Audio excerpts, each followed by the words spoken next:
There is a type of trauma that's not talked about very often, and many people have it, and I want to shed some light on it. And that is trauma that happens without malice. That is trauma that is more about what did not happen as opposed to what did happen. Failures in our holding environment, messages we receive directly or indirectly, lack of caregiver attunement, missing the feeling of being wanted or needed or loved or belonging in a peer group. These aren't necessarily events that happen to us in one moment. They're not a thing that somebody did to us.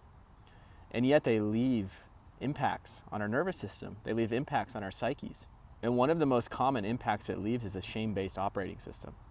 Essentially a belief that I am unbad, I'm unlovable, I'm incapable, I'm unworthy, I am broken, etc. Of course, trauma with malice leaves those wounds as well, but that's easier to discern.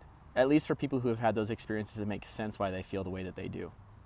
For the folks who have experienced the more subtle, less overt forms of trauma that leave them with those shame-based identifications, it can be quite confusing. But I've noticed in my own life that the SBOS is built on those and it runs in the background all of the time.